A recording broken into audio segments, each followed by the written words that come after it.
Olá pessoal, bem-vindos a mais uma aula. Diego, obrigada novamente. Obrigado, Camila, por participar com a gente.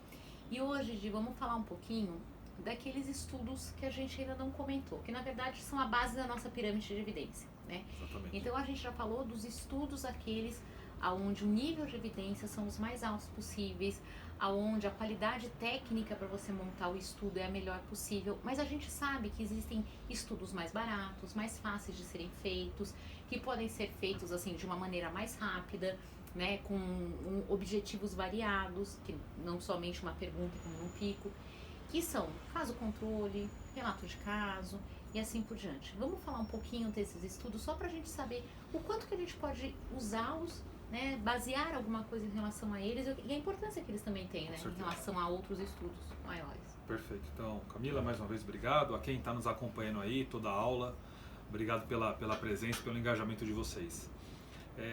Nós estamos partindo agora para o término do nosso curso, né, em que nós vamos comentar hoje sobre esses estudos que compõem a grande base da pirâmide das evidências, né?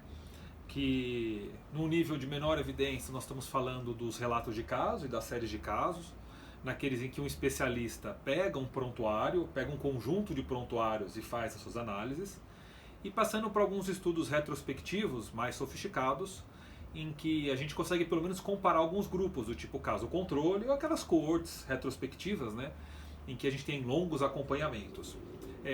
O erro é você achar que este estudo não tem valor, como você mesmo falou, ele tem valor. O que vai ser errado é eu achar que ele responde um tipo de pergunta para a qual ele não é desenhado. E é exatamente sobre isso que a gente gostaria de conversar hoje. A que servem os estudos retrospectivos, em que eu posso confiar neles, o que eles contribuem para as evidências científicas e onde eu não posso concluir, o que eu não posso tirar deles, que não tem como eles darem, não é porque eles são ruins, é porque ele não consegue responder aquele tipo de pergunta. E é a diferença entre associação e causa e efeito.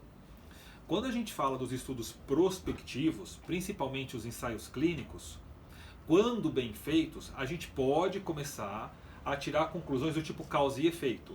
Do tipo tal droga, tal intervenção melhora ou piora determinado desfecho. Ou seja, aquela medicação, aquela intervenção é a causa de um bom resultado ou de um resultado ruim. Isso só é possível no estudo prospectivo, idealmente quando randomizado. Por quê? Porque eu consigo ter dois grupos que de fato são comparáveis. Se você voltar na nossa aula de randomização, vocês vão lembrar que a randomização é aquele fenômeno que me permite distribuir variáveis nos dois grupos de formas proporcionais, tanto variáveis que eu conheço quanto até aquelas que eu não conheço. É somente no estudo prospectivo que eu consigo mascarar, ou seja, eu não tenho a influência da subjetividade, a interferência do participante ou do pesquisador. Quando eu vou para um estudo retrospectivo, o que acontece? Eu não consigo ter dois grupos comparáveis do ponto de vista de estrutura. Por quê? Porque foi o próprio pesquisador, foi o próprio médico, foi o próprio paciente que, enquanto exercia a sua atividade, foi criando os grupos. Era o médico que dizia o diagnóstico, era o médico que decidia pela intervenção. Então, se eu pegar um estudo retrospectivo em que eu tenho aqueles pacientes que foram operados para uma determinada doença, e se eu quiser comparar com os pacientes que não foram operados, a intervenção operar versus não operar não foi feita aleatoriamente por uma randomização. Foi o cirurgião que olhou e decidiu dar uma intervenção para um grupo ou para o outro. Ou seja, houve uma pré-seleção. Esse cirurgião julgou que era melhor operar aquele paciente, era melhor não operar o outro. Se eu pegar, por exemplo, intubar precocemente ou não intubar precocemente Covid. Se eu fizer um estudo prospectivo randomizado, todos os tipos de paciente com Covid vão ter a mesma chance de ganhar ou não ganhar o tubo, porque eu vou randomizar.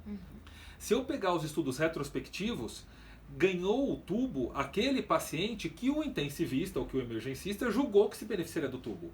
Então, se eu comparar pacientes intubados retrospectivamente com pacientes não intubados, eles não são grupos comparáveis. Existem algumas características nos intubados que fizeram eles terem o tubo indicado, que essa característica não estava presente nos não intubados, que tinham outras características, as quais fizeram com que aquele emergencista intensivista decidisse por não entubar. Então eles não são comparáveis. Logo, eu não posso, porque num grupo houve mais um evento ou outro, dizer que o tubo é responsável, ou dizer que foi a cirurgia que foi responsável. Eu só posso falar de associações. Então, quando eu falo de estudos retrospectivos, a palavra que a gente tem que usar é associação. Eu posso dizer que a intubação está associada, por exemplo, à menor mortalidade em UTI. Eu posso dizer, por exemplo, também, um outro exemplo, o oposto, que a intubação precoce pode estar associada à maior mortalidade em UTI. Eu não posso dizer que a intubação foi a causa, porque eu não consigo comparar com quem não intubou. Porque quem não intubou não é comparável com quem foi intubado, já que são grupos diferentes, foram pré-selecionados. Eu posso falar em associação. A partir desta informação, aí sim, eu começo a levantar hipóteses, a levantar suspeitas, a tentar encontrar possíveis causas e efeitos, que agora sim, num estudo prospectivo randomizado, eu posso testar aquelas hipóteses.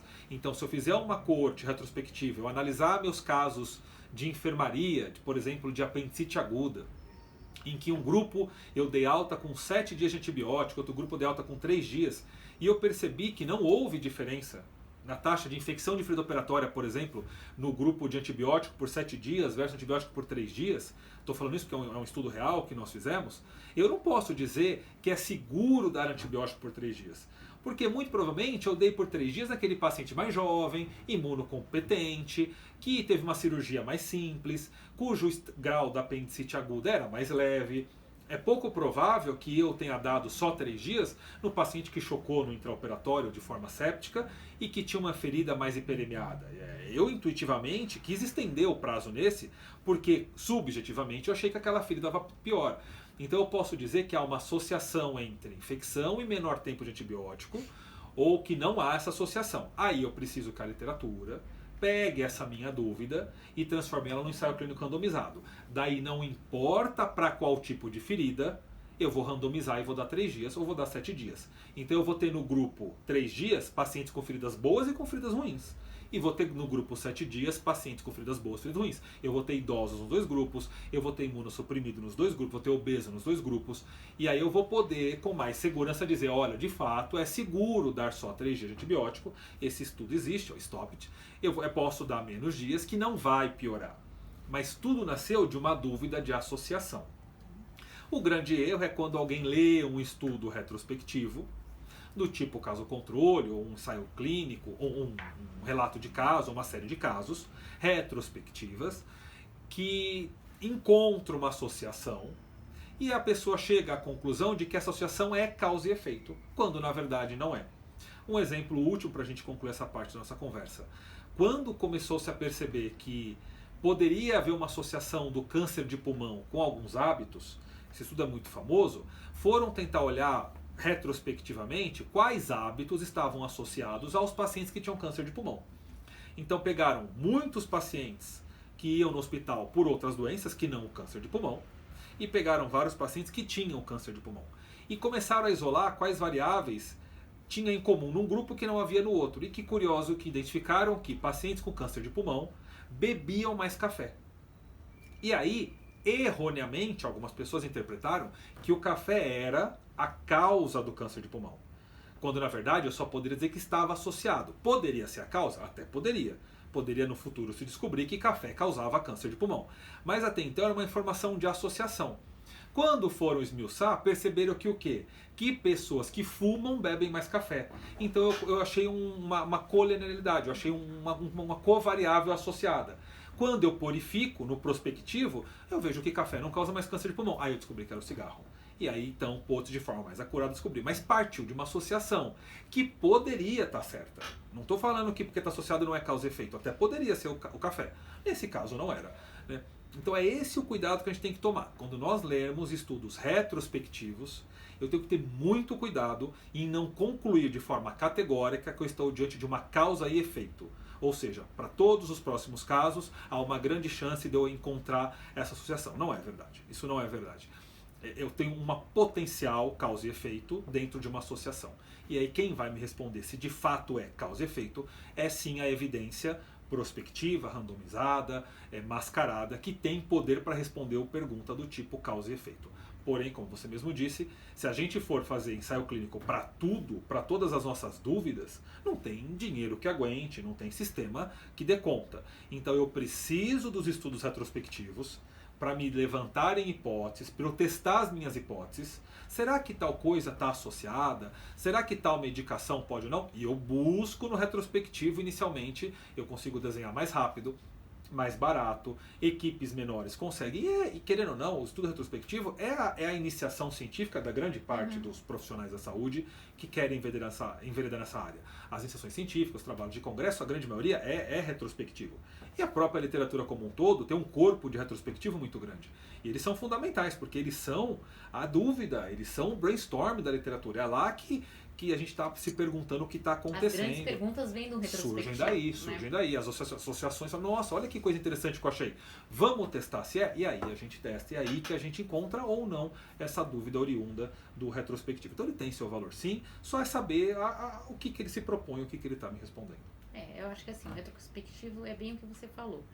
Ele vai ser a iniciação para muitos, ele vai ser o grande ponto de partida para as grandes perguntas, o que a gente não pode encarar ele como verdade absoluta. Exatamente. É isso que eu acho que, fechando assim, a gente poderia pensar desse jeito no estudo retrospectivo. É importante ler.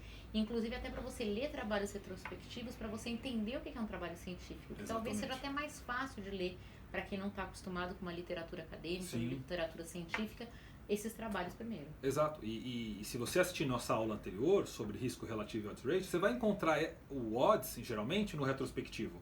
Ou seja, a força de associação, né?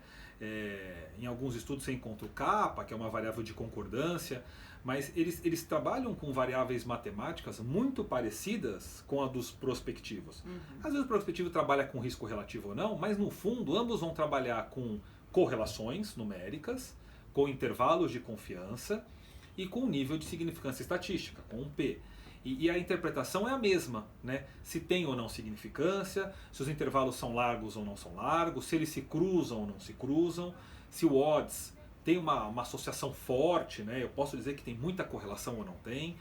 A forma é muito parecida, só que a conclusão é diferente. Eu digo tem ou não evidência, tem ou não intervalos de confianças compatíveis, sobrepostos ou não, só que para um eu vou dizer que eu estou diante de associação e para o outro eu posso dizer com um pouco mais de segurança que eu estou diante de causa e efeito. E também são estudos de muitas vezes que você vai buscar respostas para doenças raras, né? Assim, até eu esperar aquela doença novamente aparecer, quantos anos será que eu vou levar se eu for fazer um estudo prospectivo para procurar aquelas doenças? O retrospectivo às vezes vai trazer isso para mim. Perfeito, né? Então, perfeito. Acho que... Doenças raras ou então situações que eu não posso fazer uma intervenção, né, que é antiético. Por exemplo, será que fumar causa câncer de pulmão? Eu não posso randomizar um grupo cigarro, o outro não cigarro. Sim. E testar, né? Por exemplo, os novos cigarros elétricos, os vapes e tal. Será que eles causam mesmo a fibrose pulmonar ou não? Não tem como, é antiético eu fazer um grupo cigarro eletrônico, o outro placebo e ver se o cigarro causa mais fibrose pulmonar ou não. O que eu faço? Pego retrospectivo. Então os estudos retrospectivos, além de servirem, como a gente comentou, para elencar hipóteses, serem muito baratos, o que você complementou agora certamente é verdade. Doenças raras, que eu não encontro, demorar muitos anos para eu ter um grupo, então eu recorro ao passado, e situações que eu não posso ser, que não existe equipoiese, né, que é um princípio de ser ético ao promover uma administração de uma intervenção. Quando eu não posso fazer isso, eu também posso usar os estudos retrospectivos para esse tipo de dúvida. Tá ótimo. Eu acho que com isso a gente encerra a nossa pirâmide. Encerramos nossa pirâmide de evidência. Então a gente comentou sobre os estudos que a gente tem disponíveis. Eu acho que é interessante para todo mundo assistir todas as aulas, justamente para fazer exatamente essa avaliação do que eu estou procurando, qual estudo que eu preciso ler agora, se isso daqui vai responder minha pergunta ou não, né? Se eu posso recorrer a esse tipo de trabalho ou não. E era isso que a gente queria. Exatamente. Então tá jóia. Diego, mais uma vez, obrigado. Obrigado, Camila. Obrigado, pessoal. Então, até mais, pessoal. Obrigada a todos. Valeu.